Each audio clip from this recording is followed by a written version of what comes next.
Welcome you to return to your seats and get some order into place. We are not in the British Parliament here, where lettuce trumps prime ministers.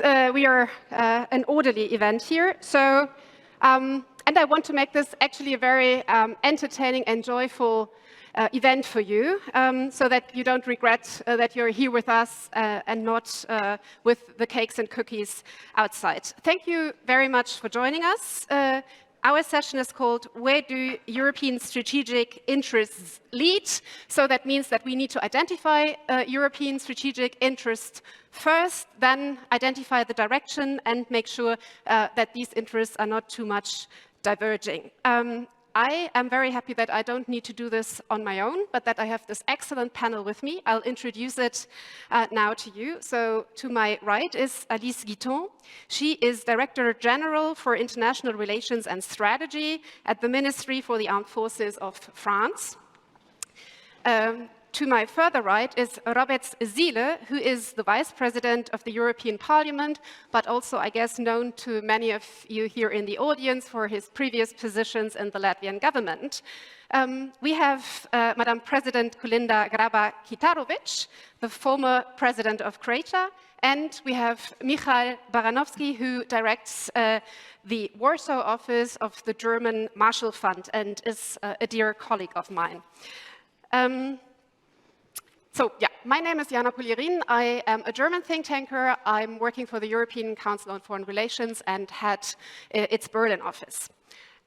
I think, so one of the guiding questions for this panel in the program was that we should talk about how the threat and risk perceptions of the EU member states can consolidate or did consolidate over the war, and whether we see a clear strategic direction for Europe. And in order to make sense of it, I thought that we dive deeper into the national views in our first round, and I would like all panelists to basically reflect on the question, like me coming from Germany, living through its Zeitenwende, whether there is such a Zeitenwende also in your country. So my question to you is, and I start with you, Alice, how much did the war change the strategic thinking in France, the defense spending, the posture, everything? So do you feel vindicated, or kind of do you think you need to do major readjustments? Well, thank you very much, Jana. It's really a privilege to be part of such a panel and intervening in this conference. Honestly, in France, defense matters, and this is not new, obviously, because not only we bear responsibility for our nuclear deterrence, but also because we have already set in stone in 2019 the objective of 2% of GDP devoted to defense, and we were deploying forces abroad and including in injuries and losses, including in Mali. So high intensity was already part of our DNA, but this is even more true now that the war is back on Europe, and that is representing an irreversible shift. I would say that there are additional elements. The fact that obviously in 2017 our president was stating in a famous statement in La Sorbonne the priority that should be devoted by all European countries to reinvest in defense and obviously to do more in order to become security providers. I think that challenge is now more relevant than ever, and obviously at national level we are taking up additional tasks. Our minister made clear that we should move to an economy of war, which means that our industries should also adjust to the need of developing faster, cheaper, more reliable equipments and making sure that we can replenish our stocks efficiently. Secondly, the fact that we cannot act together, so we need to be interoperable, well-trained, so the preparedness and reactivity of our forces should be enhanced. And finally, resilience, not only applied to the three domains, but also to cyber and space and the informational domain, which is perhaps a new one.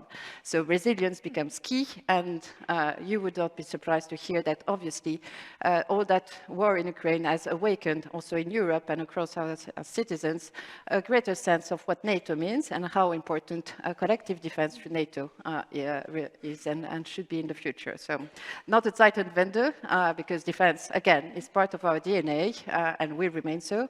Our commitment to invest in defense remains high, but certainly new challenges to take up. At least just a 20-second additional question, because I think there is a lot of speculation, especially in this region, about France's take on Russia. Is there a major repositioning? Did the government's position on Russia change? Is it more negative now? Is there disillusionment?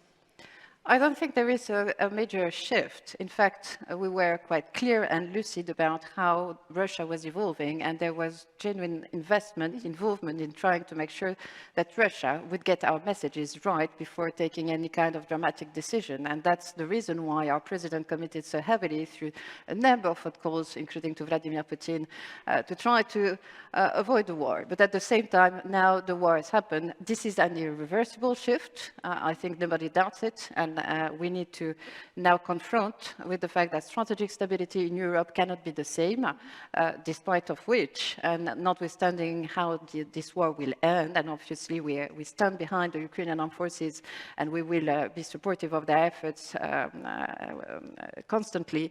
Obviously, we will have to figure out at some point how we can coexist as Europeans with Russia in the longer term, because we cannot afford having just, a country like Russia becoming just North Korea in Europe, and we need to coexist in one way or another. Thank you. Kolinda, coming to you, and myself coming from a country where its Russia policy, its security and defense policy, its economic, especially energy policy, has turned upside down through the wars. How is the situation in your country if you compare it to mine? Good morning. Well, first of all, I'm former President of Croatia, so I'm not speaking officially on behalf of Croatia, but as a Croatian, as a European, and as a transatlanticist. Well, certainly this has been a huge wake-up call for everyone.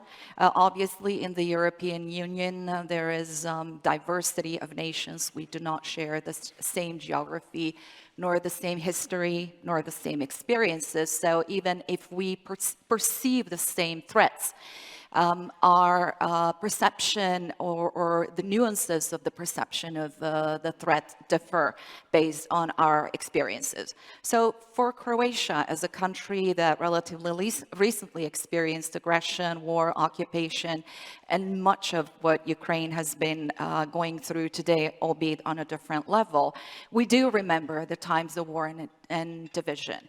But for most of Europe, especially for liberal democracies before the end of the Cold War, and in particular for the young generations, they did not know war. They did not know instability. And I think sometimes they need to be reminded of what alternatives to democracy, to liberal democracy and our values is. And this situation is a reminder to everyone.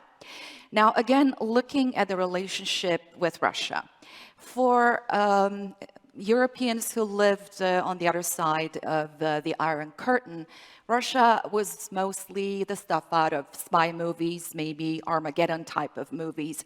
But for countries behind the Iron Curtain, it was a reality that they had to deal with every day. And throughout those experiences and trying to become part of the liberal aligned nations world of democracies and market economies, they have learned a lot about the mindset, the structures in Russia, the perception of security, and the goals and the interests that very much refer to or comply with the traditional spheres of influence complex that we will have to start rethinking again, as well as deterrence, a word that many people did not like before this war, but deterrence is certainly one of the concepts that we have to think about.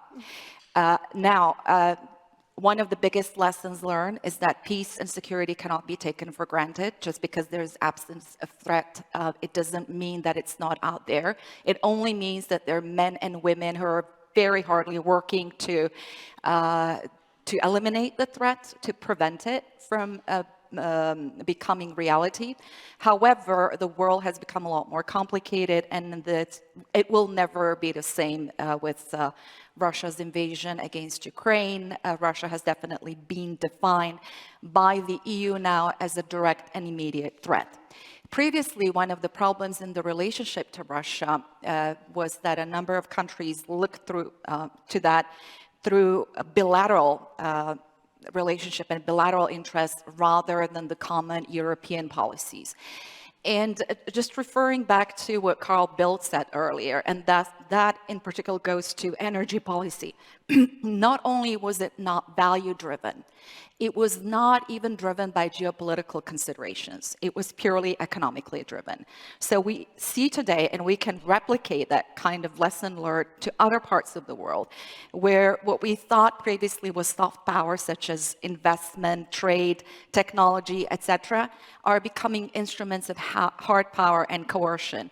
And we have to be ready not just for territorial threats, but really to respond to threats in multiple frontier domains. And looking ahead, of course, we will have to coordinate a lot more our policies. I believe that this has been a strong catalyst for the common defense, security and defense policy as well, but for a number of policies in the EU as well, and we do have to be able to apply these lessons learned in the specific way forward. We come to the EU level in a moment, but first I want to hear from Poland. You're planning to spend 3%, so I would call this a definite change. Maybe you can explain this a bit further, Michal. Sure. First of all, it's wonderful to be back in Riga, and it's such a beautiful town, even though the weather could be a little bit better, but no one is perfect.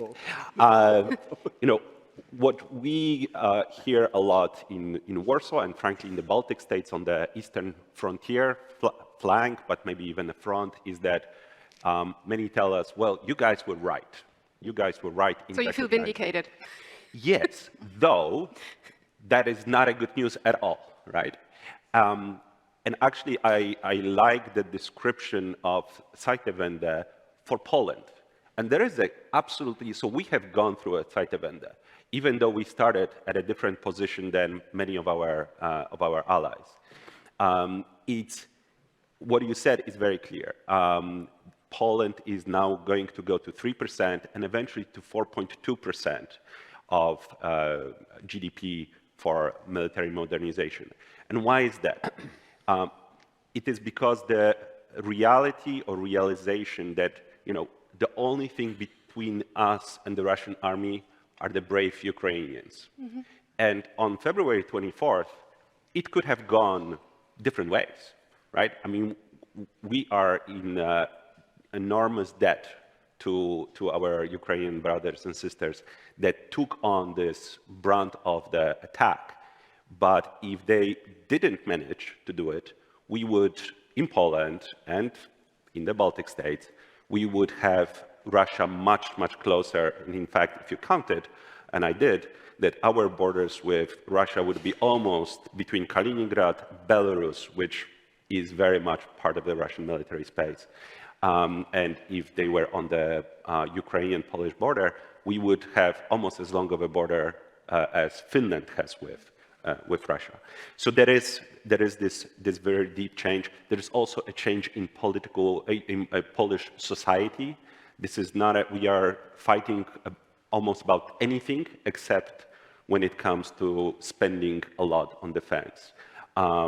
People are also very, you know, I would say the Polish society in particular was very open to understanding both the threat and what the society needs to do for our Ukrainian brothers and sisters. And I think this comes really, you know, I'm sure we'll come back to this, and a lot of colleagues, especially further west, even though we're not going to engage in Germany bashing just yet, we'll come back to this, Jana, for sure. Yeah. But on your horses. You know, and I'm the moderator. That's right. That's right. But we know each other well, so we'll take some. You know, people are saying winter is coming, right? And they are concerned about energy prices, about what it means for the societies. But I think in Poland, and I expect that this is the same case in the Baltic states, we know that there are worse things than winter that can come from the east. And that's what we are going to be preparing for, because it's not a short-term problem that we are facing. Okay, you think you're next on the shopping list, maybe, one Yes. day.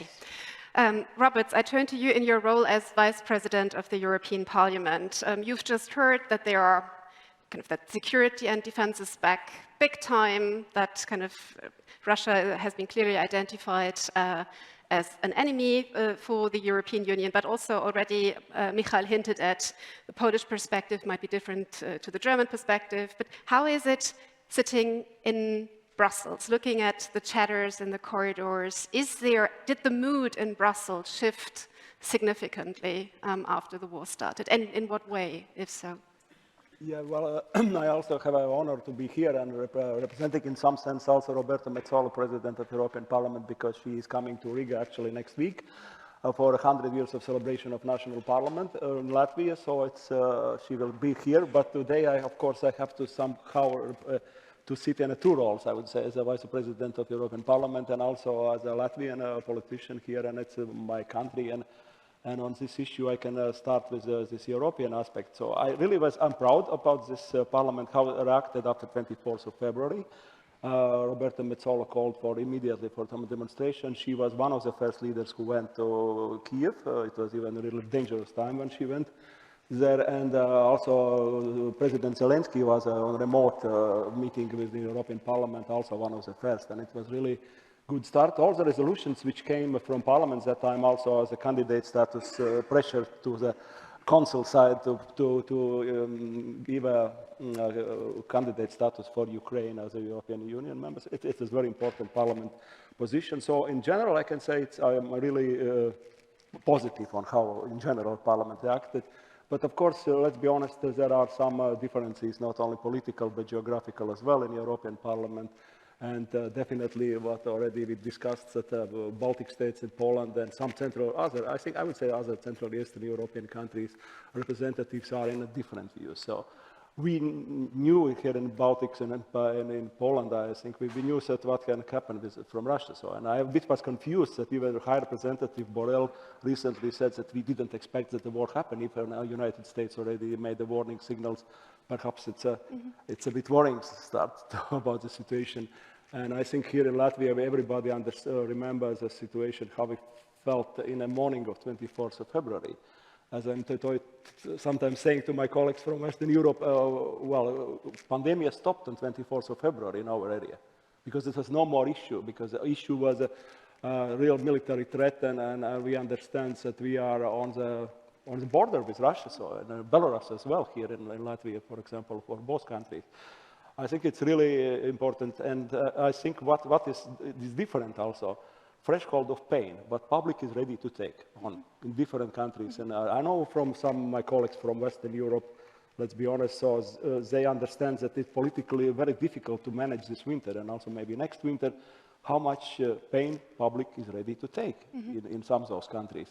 Here in Baltics, I think, and in Poland and in other Central Eastern European countries, I think people are ready to take more pain, economical pain, social pain even, but to be safe from military threats. And this is the difference. And also, I think threat of conventional or some kind of unconventional military intervention of Russia. Of course, that's also different. Here, close to Russia, we understand the conventional threat could be.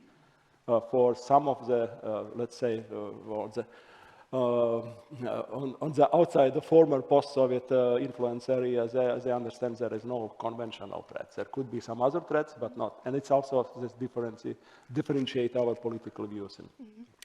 Thank you, Roberts. Let's stay at the EU level for once. There has been talking about a geopolitical awakening of the European Union, and we could think about the European Peace Facility, the sheer fact that the EU for the first time allows basically member states to buy arms with European money and to send it into a war. This is, I think, for Brussels standards, quite a revolution.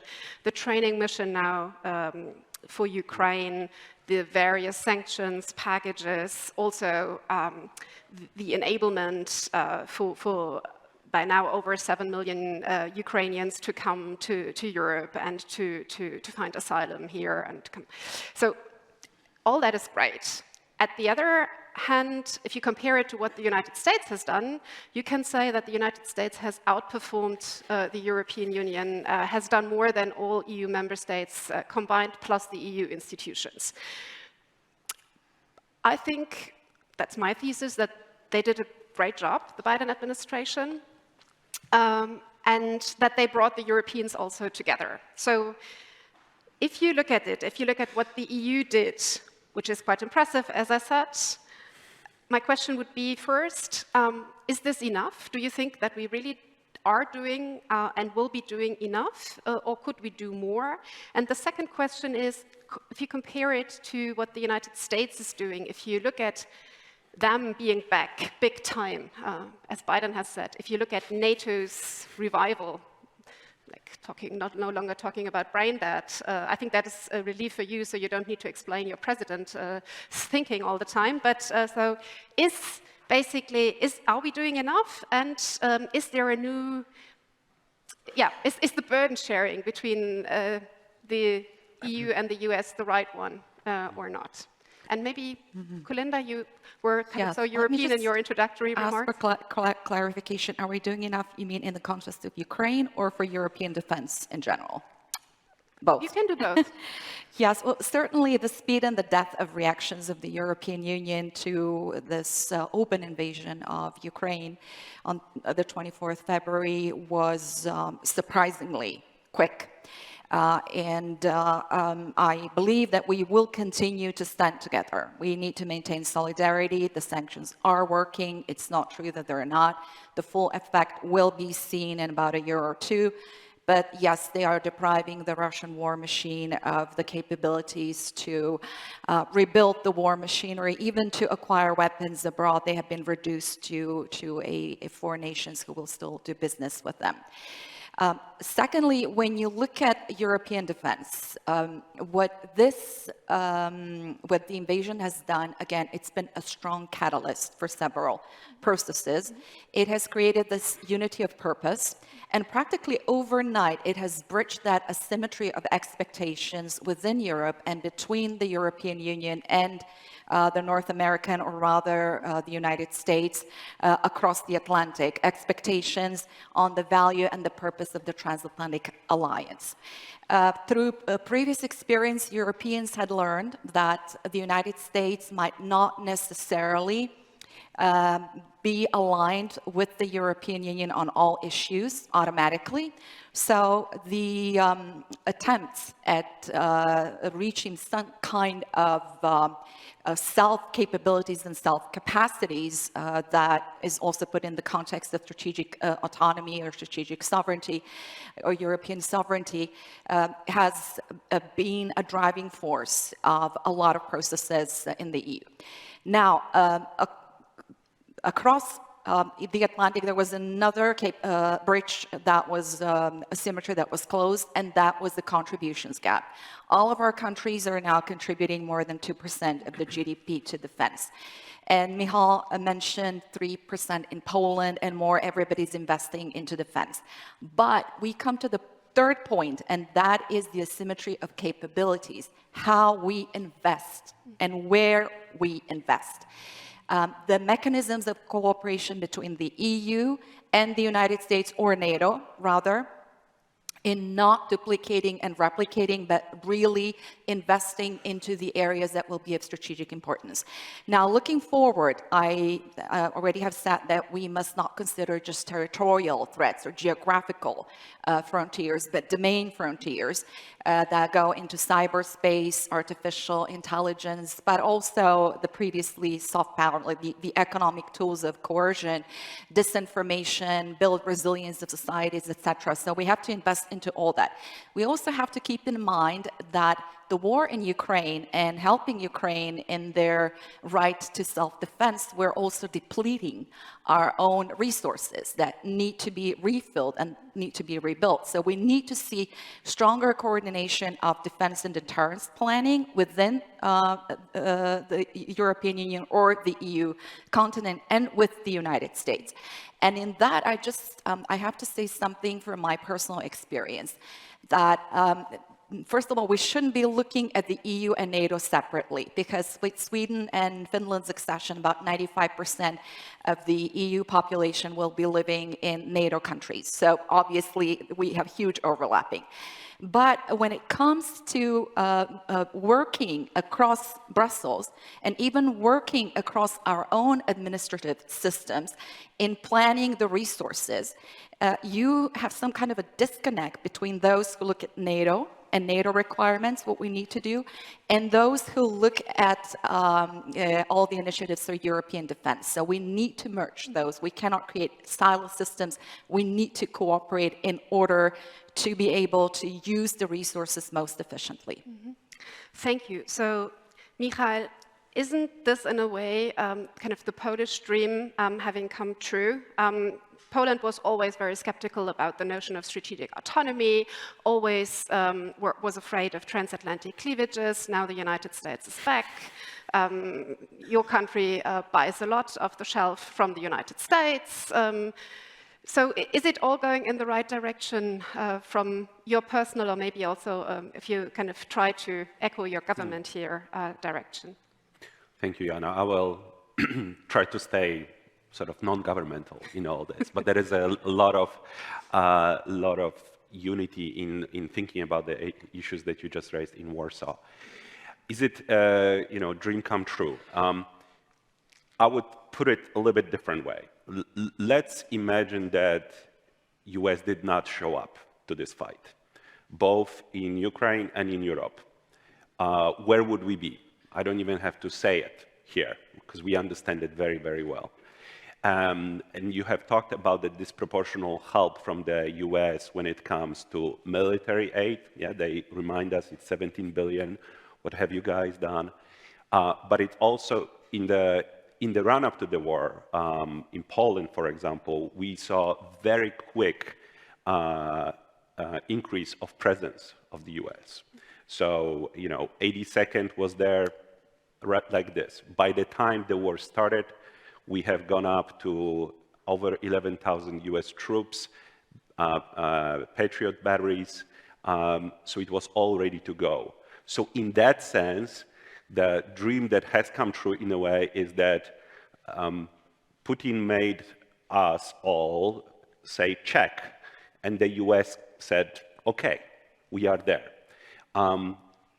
The rest of NATO is catching up as well. So it's, even though I would say in the US we trust, playing this a little bit maybe more than necessary, there is definitely, I fully agree here with Kolinda, that we need to avoid this, on one hand, duplication, but also making sure that we use the resources together, that there is a strong European pillar of NATO.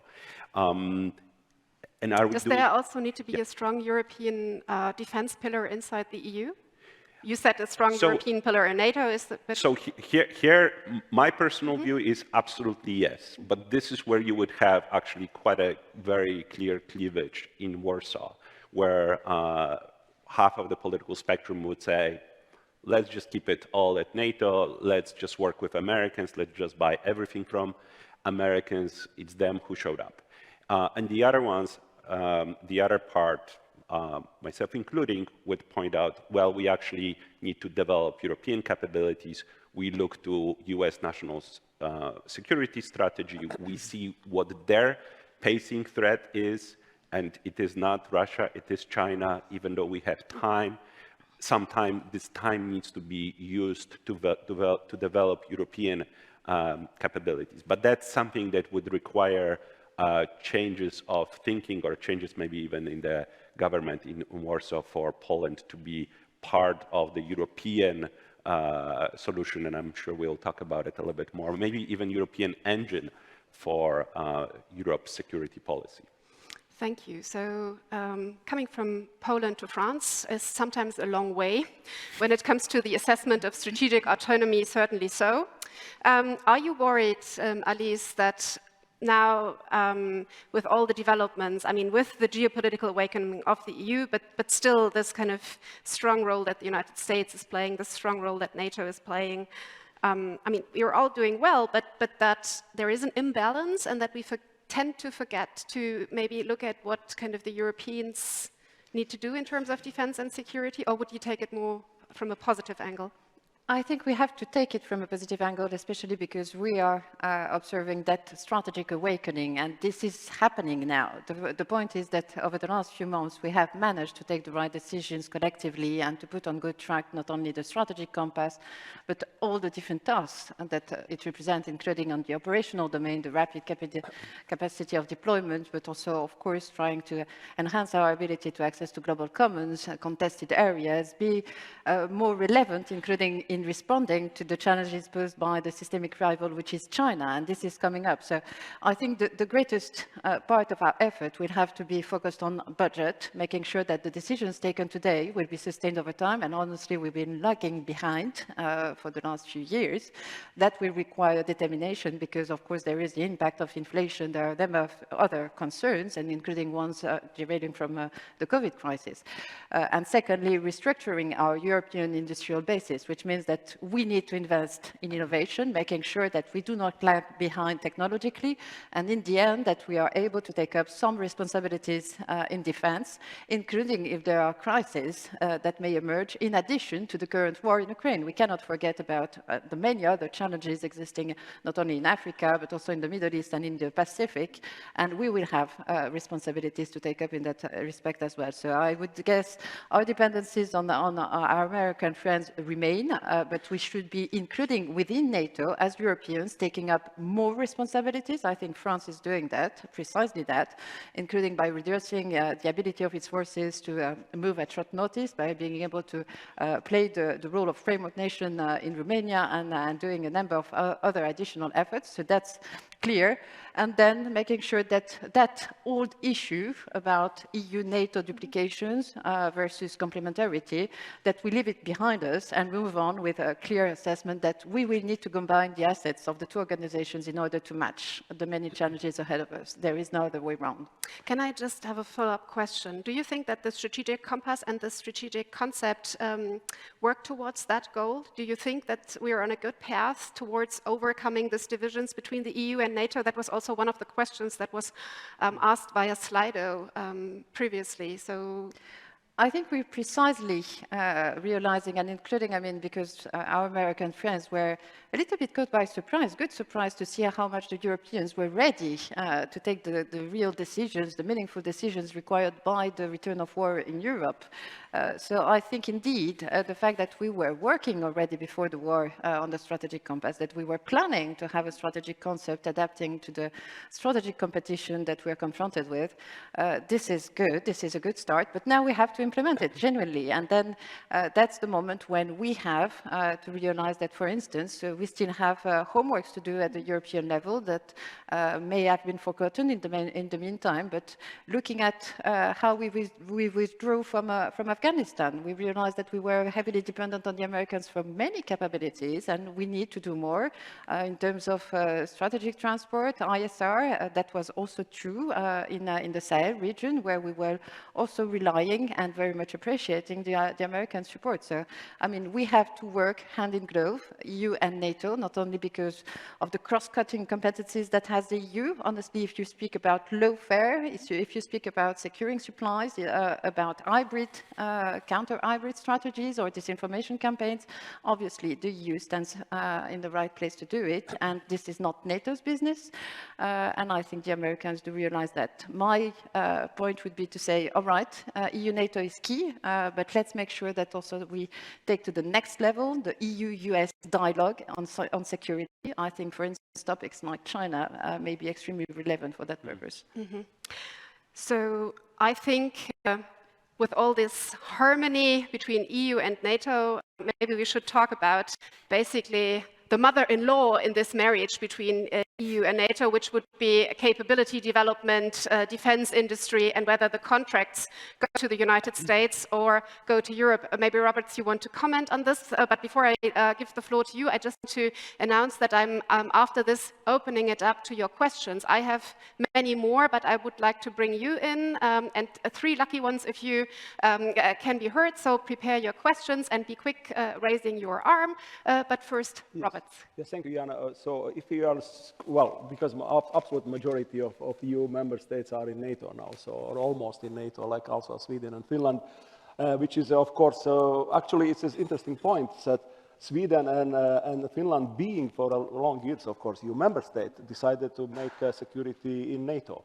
This is also partly of answer about how politicians and public reacted on these threats from 24th of February particularly. So, and about this so-called strategic autonomy and European sovereignty, well, I had some informal conversation with one of the also participants of this conference here in Riga, my good colleague, who said, look, actually this what's happened, so it was strategic autonomy from Russia, what's happened after 24th of February.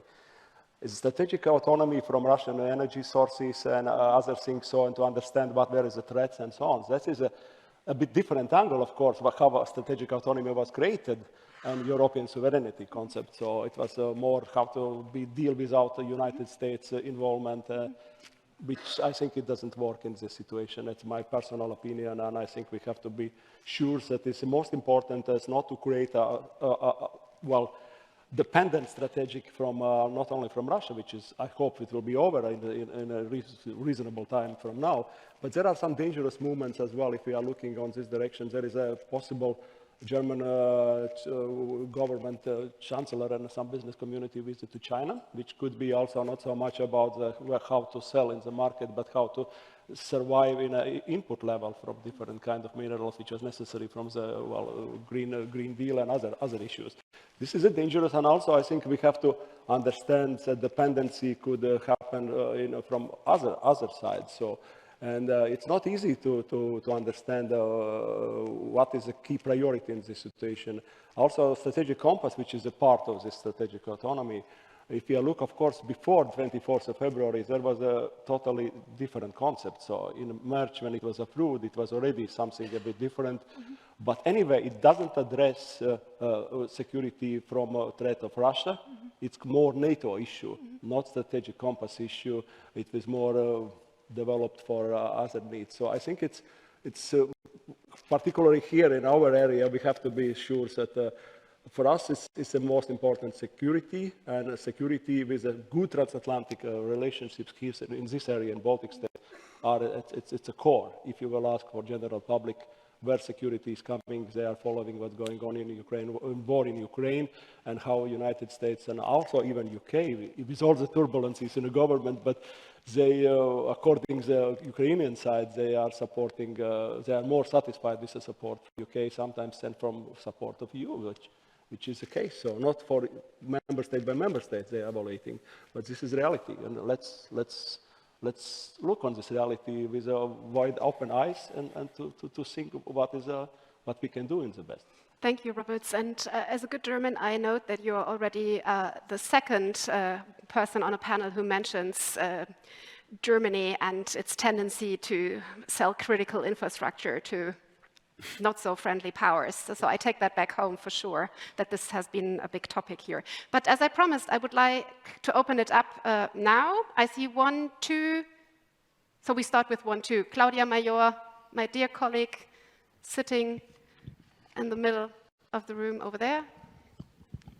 And then the gentleman over there. Yeah, exactly.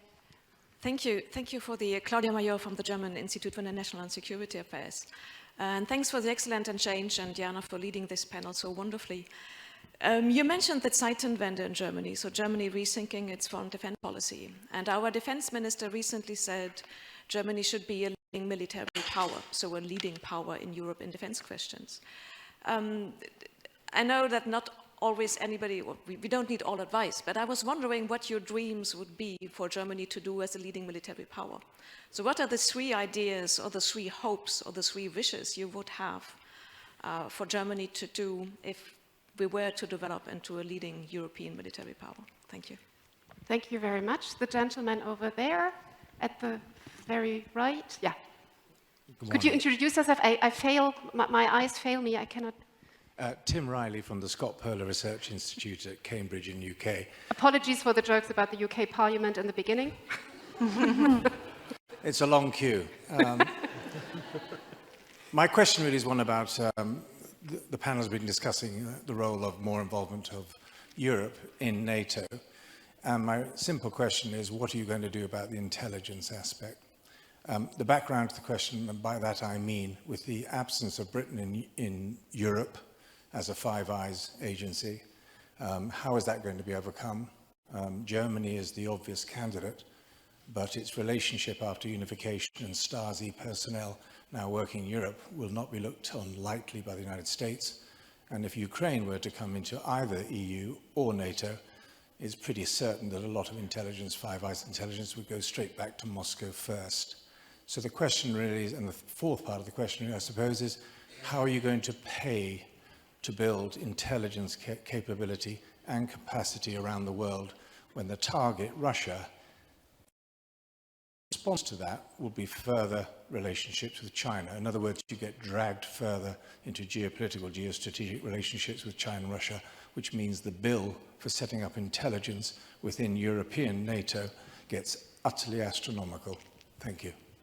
Thank you very much. And if you want, I could offer, this gentleman the third opportunity. Thanks. So sorry, another Brit, Patrick Turner. I used to work at NATO, so you all came here. Familiar friends. That's right. We escaped. So a simple question. We're in a generation-long, certainly decade-long conflict, if you want to use that word, contest with Russia and China. Are European countries actually going to have the stomach, given all the impacts, the direct impacts, other things which are happening anyway, to maintain this year's momentum over the next 10 or 15 years? Because if the extra defense spending is going to mean something, for example, it's going to take a long time for it to mean something. So will there be the stomach to stay in the fight? Thank you very much. I turn back to the panel, and I already announced that we bite into your coffee break, but that is entirely the first panel's fault, not my fault as a moderator, because they went over time, and I don't want to cut our discussion short. So blame the others, not me. Michal, I think you are the perfect person to ask about Germany as a leading power. I think looking at the dynamics into the European Union and the EU's reaction to Russia's war in Ukraine, I think personally we've seen a new power camp emerging, a new leadership camp in the European Union, very much driven by Poland, the Czech Republic, the Baltic states, joined by Finland and Sweden, at least with a lot of sympathy. So now when you look at Germany as a leading power and Poland as an aspiring leading power, is there competition? How do you look at the German ambitions? Do you welcome them? Do you think this is needed? Is it threatening you? I will definitely answer this one in personal capacity, because not that I'm representing anyone, but there are as many views on this question, well, not almost as many as Paul's, but there is a lot of views on these questions in Poland. Let me just say that I think this is it would be a perfect moment for a strong Polish, German, Central European German new engine for European security policy, for European Eastern policy. It is not happening, and I'm going to first, turn to you in a way. It is not happening because what I see is it's zeitenwende that it is happening, but perhaps a bit too slow. That's on you as Germany for the purpose of this panel. But it's also not happening on our side because especially the Polish-German relationship is used for domestic purposes. So there is a great opportunity to look forward, but instead of this, we are looking backwards. This is something that can change only with election, frankly. But there is a real opportunity, and of course, Claudia asked an excellent question: what are the hopes? And if Germany can maintain the sense of urgency, which some good German friends of mine tell me that this sense of urgency might be dwindling, then the hope would be that Germany actually takes a real role in the defense of whole of NATO, but including eastern flank, for example, by being present on the ground and not being supporting Lithuania from further away, by making sure that we have the right enablers, that we don't have to always rely only on the Americans. Then in the end, that you have a functioning Bundeswehr. Right now, the 100 billion that is there with the zeitenwende is just to get Bundeswehr to a functioning level. And I really hope that this continues beyond this 5-year plan that we have right now. So there is openness, even though it may not be universal in my dear capital. Thank you. I think I do a speed dating round on Germany now. We're running a bit out of time, but if you want, I don't force you, but if you want to comment on Germany's leadership role, and then we come to the intelligence and China-Russia questions. But Roberts, you are already jumping. I think it's a lot already has been said about this German issue. I think it's good that Germany started to invest about this 100 billion euros announcement and so on. But of course, we have to understand, I think, reality that it's not so easy to catch up, for example, US military technologies in at least this level. And also, if we see that what recently United States announced, they will make a high-performance semiconductor chips to support and to put it back to United States from other abroad countries. In Europe, there is still discussions to go also lower-level microchips to support them through the financial methods. It means also there is a big gap, to my opinion, it shows, and also some procurements of strategic jet fighters for Germany, which shows that it is not so easy to create their own level of this. And we are in a time where we cannot wait 10, 15 years from now. Security threats will be now, and how we finalize these threats, it's very important. It should be before this 10 years time, definitely. And that's why I think I had some doubts, but it's good direction, so let's hope that Germany will do. But if the main idea is just to change the industry, which is currently, to my opinion, in German industry is changing significantly. It's a revolution, I would say so, because of the energy industry. Yeah, because of inputs like relatively cheap energy sources from Russian minerals and so on. It would be difficult and to catch up very quickly on high-level technology. I think it's really difficult in a reasonable time. Okay. Do you want to add to that, or should we? No. Yeah, happy very quickly, perhaps just to say that obviously we have France and Germany, the Aachen Treaty, which represents some kind of a roadmap of all the different efforts that we need to carry out together. And I hope that indeed Zeitenwende will just offer that opportunity to accelerate, amplify the joint agenda, and then to make sure that it is translated into Europe.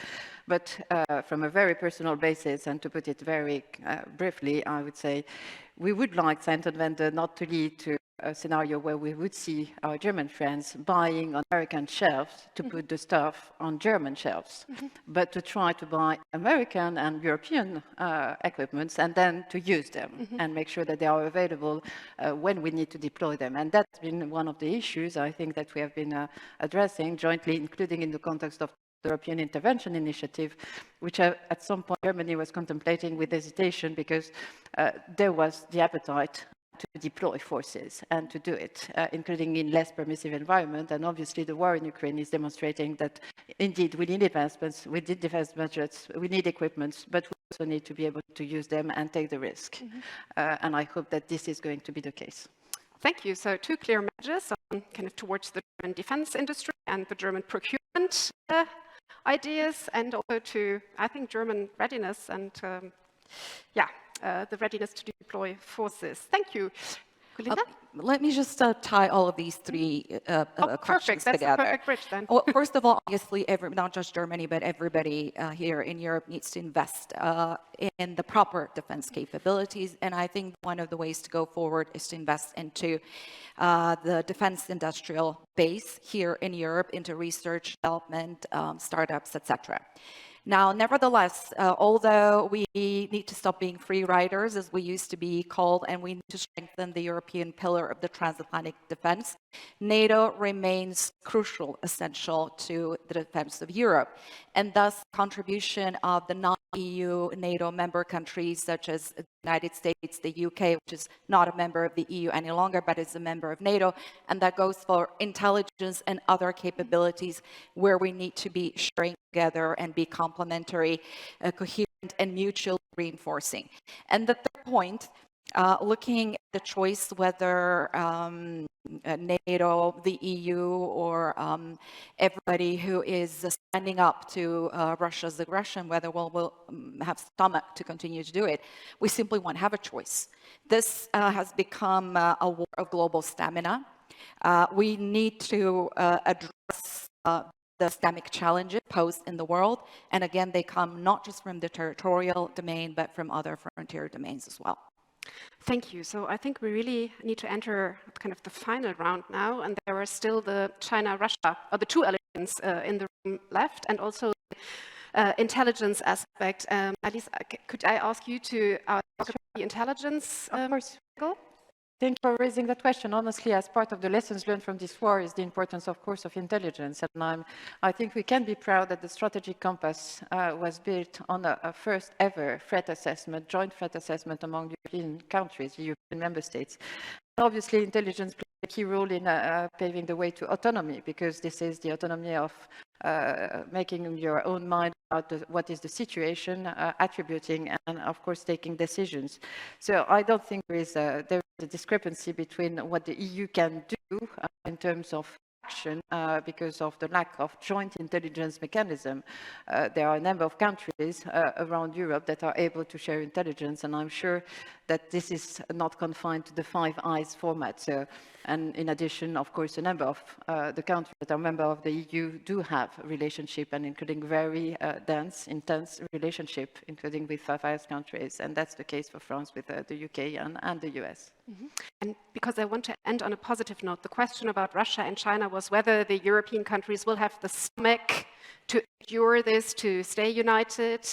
And I don't want you to question this. I want you to tell me how to make it happen in the final round in an elevator pitch. So I'm with you in an elevator, we go up, and you need to explain to me how we manage to stay united vis-a-vis Russia and China. They don't kind of do divide and rule and eat us for breakfast. How do we do this? Who wants to go first?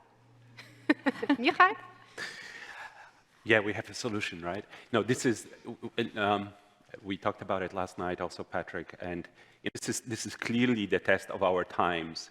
I think the key, whether we can have the stomach, is whether we recognize it as such. And here we have a little bit of differences geographically, but if we recognize it as the existential moment that it is, and the pivotal place that the war in Ukraine is playing in this, if we understand it, then we have to communicate it to our public.